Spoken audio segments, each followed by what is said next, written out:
বিসমিল্লাহির রহমানির রহিম। আসসালামু আলাইকুম। আশা করি যে যেখানে আছেন আল্লাহ তাআলার অশেষ রহমতে অনেক অনেক ভালো আছেন। বাচ্চাদের আবদারে আজকে তৈরি করে ফেললাম চিকেন ললিপপ নাগা। আর রেসিপিটা আপনাদের সাথে শেয়ার করলাম। আশা করি এই রেসিপি আপনাদের কাছে ভালো লাগবে। প্রথমেই আমি এখানে চিকেন লেগ পিস নিয়েছি। তো আপনারা চাইলে কিন্তু চিকেন উইংসও নিতে পারেন। তো এগুলোকে আমি ধুয়ে নিয়েছি প্রথমে খুব ভালোভাবে। এরপর এগুলোকে আমি একটু কেটে নিচ্ছি। উপরের অংশটা থেকে একটুখানি কেটে তারপরে এভাবে করে একটু নিচের দিকে মাংসটাকে নামিয়ে দিচ্ছি। আপনারা ভিডিওটা দেখে বুঝে নেবেন। তো এইভাবে করে একটু নামিয়ে দিতে হবে আর একইভাবে কিন্তু সবগুলো করে নিতে হবে। আপনারা চাইলে কিন্তু এই পদ্ধতিটা নাও করতে পারেন, শুধুমাত্র এই চিকেন লেগ পিস দিয়েও তৈরি করতে পারেন। তবে এইভাবে করে একটু নামিয়ে দিলে দেখা যায় যে ললিপপের মতো দেখা যায়। এটা যেহেতু চিকেন ললিপপ তৈরি করব, তাই ওই রকম শেপটাই দিয়ে নিচ্ছি আমি। তো একইভাবে আমি সবগুলো চিকেন এরকম করে কেটে নিচ্ছি আর একদম সহজ পদ্ধতিতে রেসিপিটা শেয়ার করেছি ঘরে থাকা অল্প কিছু মশলা দিয়ে। তো এই রেসিপিটা পুরোপুরি দেখবেন আর ভালো লাগলে অবশ্যই লাইক কমেন্ট শেয়ার করে পাশে থাকবেন। এইভাবে করে আমি সবগুলো করে নিয়েছি। এখন হচ্ছে এগুলোকে ম্যারিনেট করে রেখে দেব। তো এগুলো মশলা মাখার জন্য একটা বড় বাটির মধ্যে নিয়ে নিয়েছি। এখন এর মধ্যে দিয়ে দিচ্ছি সয়া সস। এখানে আমি 1 টেবিল চামচ পরিমাণে দিয়ে দিয়েছি। এখন এর মধ্যে দিয়ে দিলাম স্বাদ অনুযায়ী লবণ। এরপর আদা রসুন বাটা দিয়ে দিচ্ছি প্রায় 1.5 টেবিল চামচের মতো। মরিচের গুঁড়া দিয়ে দিয়েছি 1 চা চামচ পরিমাণে। এরপর দিয়ে দিলাম 1 চা চামচ কালো গোলমরিচের গুঁড়া। এখন এর মধ্যে দিয়ে দিচ্ছি ধনিয়া বাটা 1 চা চামচ, জিরা বাটা 1 চা চামচ। এই দুইটা অপশনাল, চাইলে দিতেও পারেন নাও দিতে পারেন, তবে দিলে স্বাদটা বেশি ভালো আসে আমার মনে হয়। তবে এই দুইটা না দিলেও সমস্যা হবে না, শুধুমাত্র আদা রসুন বাটা, মরিচের গুঁড়া, সয়া সস, লবণ, গোলমরিচের গুঁড়া দিয়ে মেখে নিলেই কিন্তু এই চিকেনটা অনেক বেশি মজা লাগে। তো আমি মেখে নিয়েছি। মেখে নেওয়ার পর এখন আমি আধা ঘন্টার জন্য রেস্টে রেখে দেব। হাতে সময় বেশি থাকলে আরও বেশিও রাখতে পারেন। এরপর আমি এখানে নিয়ে নিলাম 1 কাপ পরিমাণে ময়দা এবং 2 টেবিল চামচ পরিমাণে কর্নফ্লাওয়ার। এখন এর মধ্যে দিয়ে দিলাম সামান্য একটু লবণ আর দিয়ে দিলাম 1/2 চা চামচ মরিচের গুঁড়া, 1/4 চা চামচ গোলমরিচের গুঁড়া দিয়ে খুব ভালোভাবে মিশিয়ে রেখে দিচ্ছি একটা সাইডে। এইখানে আমার চিকেনটা কিন্তু ম্যারিনেট করা হয়ে গেছে। এটা যত বেশি সময় ধরে মেখে রেখে দিবেন এটা খেতে ততটাই মজা লাগবে। মানে এর যে মশলাটা সেটা চিকেনের ভেতরে খুব ভালোভাবে ঢুকতে পারবে। এরপর আমি এই চিকেন লেগ পিস একটা নিয়ে নিলাম, নিয়ে এই ময়দার মধ্যে কোটিং করে নিচ্ছি। আপনারা নিশ্চয়ই দেখেই বুঝতে পারছেন। এটা হাত দিয়ে একটু চেপে চেপে হালকা হাতে ময়দা হাতের মধ্যে নিয়ে হালকা হাতে একটু চেপে চেপে আমি এইভাবে লাগিয়ে নিয়েছি। একইভাবে সবগুলো করে নিচ্ছি। আর এই কাজটা করা খুবই সহজ। এইভাবে যদি একবার তৈরি করেন তাহলে বুঝতে পারবেন একদম রেস্টুরেন্টের মতো মজার হয়। ঘরে কিন্তু অল্প কিছু উপকরণে তৈরি করতে পারেন। তো এইভাবে আমি সবগুলো করে নেব। আর চুলায় কিন্তু আগে থেকে আমি তেল গরম করে নিয়েছি। এখন তেলের মধ্যে দিয়ে দিচ্ছি। তো এই চিকেনগুলোকে মিডিয়াম হিটে ভাজতে হবে। আমার এই চিকেন লেগ পিসগুলো কিন্তু অনেকটা বড় সাইজের, ছোট সাইজের হলে একটু তাড়াতাড়ি হয়ে যায়।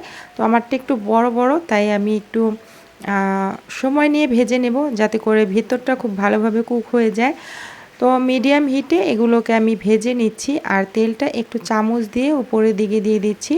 ডুবো তেলে ভাজলে বেশি ভালো হয়, তবে এরকম একটু মিডিয়াম তেলের মধ্যে ভাজলেও কোনো সমস্যা নেই। তো আমি এগুলোকে উল্টে পাল্টে গোল্ডেন ব্রাউন কালার করে ভেজে নেব। যখন এটা ভাজা হয়ে যাবে তখন কিন্তু বোঝাই যাবে যে এগুলো ভাজা হয়ে গেছে। এই রেসিপিগুলো কিন্তু বাচ্চাদের জন্য একদম পারফেক্ট। বাচ্চারা যখন খাবার নিয়ে বায়না করে বিভিন্নভাবে খাবারগুলোকে পরিবেশন করে দিলে বাচ্চারা কিন্তু মজা করে খেয়ে নেয়। তো এরপর আমি এখানে 2টা নাগামরিচ বা বোম্বাই মরিচ যে যেটাই বলেন না কেন সেই মরিচ নিয়েছি। আমি একদম গাছ থেকে ফ্রেশ মরিচটাকে ছিঁড়ে নিয়েছি। এরপর ধুয়ে কুচি কুচি করে কেটে নিচ্ছি। এই মরিচগুলো অনেক অনেক ঝাল হয়। তো ঝালটা নিজেদের পছন্দ অনুযায়ী দিতে হবে। বাচ্চারা যেহেতু খাবে ঝাল বেশি খেতে পারবে না, তাই আমি একটা মরিচই এখানে নিয়েছি। আর 2 কোয়া রসুন আমি কুচি কুচি করে কেটে নিচ্ছি।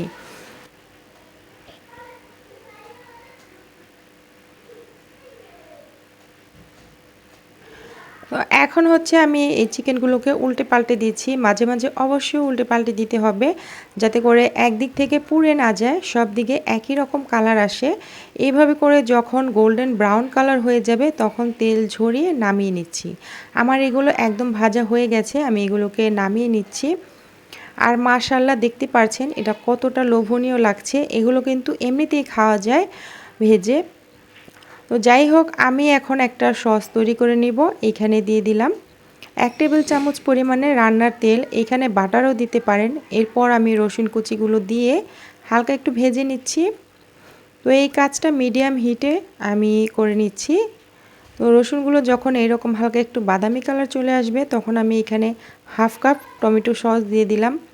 এরপরে এখানে আপনারা tomato sauce, red chilli sauce এখানে ব্যবহার করতে পারেন। যত পদের সস ব্যবহার করবেন এটা খেতে তত বেশি লোভনীয় হবে। তো এখানে আমি টমেটো সস আর chilli sauce, red chilli sauce দিয়ে দিয়েছি। এরপর দিয়ে দিলাম সয়া সস, দিয়ে খুব ভালোভাবে এটাকে মিশিয়ে দিচ্ছি। এই পর্যায়ে চুলার আঁচটা একদম কমিয়ে রাখতে হবে, তা না হলে কিন্তু দ্রুত এটা শুকিয়ে যাবে। এখন এর মধ্যে দিয়ে দিচ্ছি 1 চা চামচ পরিমাণে হোয়াইট ভিনিগার। এর পরিবর্তে আপনারা চাইলে লেবুর রস ব্যবহার করতে পারেন। তো এটা দেওয়ার পর আমি চিনি দিয়ে দিলাম 1.5 চা চামচ পরিমাণে, তবে মিষ্টিটা আপনাদের স্বাদ অনুযায়ী এখানে ব্যবহার করবেন। তো দিয়ে খুব ভালোভাবে এটাকে মিশিয়ে দিয়েছি। এখন এটার মধ্যে আমি আগে থেকে যে ভেজে রেখেছি চিকেনগুলো সেগুলোকে দিয়ে দিচ্ছি। দিয়ে জাস্ট এটাকে মিশিয়ে নেব। আর এই পর্যায়ে চাইলে চুলাটাকে অফ করে নিতে পারেন, অথবা একদম কমিয়ে রেখে তারপরে এটাকে মিশিয়ে নিতে হবে।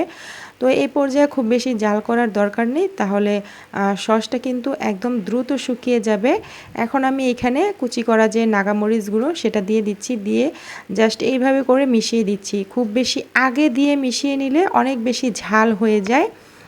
তো এরপর আমি চুলা থেকে নামিয়ে নিচ্ছি, আর দেখতেই পারছেন মাশাআল্লাহ কত সুন্দর হয়েছে, আর খেতেও কিন্তু অসম্ভব মজার হয়েছিল। উপরে কিছুটা সাদা তিল দিয়ে দিয়েছি। দেওয়ার পরে আমি এটাকে পরিবেশন করে নিয়েছি। আমার বাচ্চারা তো অনেক অনেক পছন্দ করেছে। আপনারাও বাসায় ট্রাই করে দেখতে পারেন, আশা করি ভালো লাগবে। আজকের রেসিপিটা যদি একটু হলেও ভালো লেগে থাকে লাইক, কমেন্ট, শেয়ার করতে ভুলবেন না। এই রকম সহজ রেসিপি পেতে চ্যানেলটিকে সাবস্ক্রাইব করে নিয়মিত পাশে থাকবেন। আজকের মতো এতটুকুই, দেখা হবে নেক্সট ভিডিওতে। সেই পর্যন্ত ভালো থাকবেন, সুস্থ থাকবেন। আল্লাহ হাফেজ।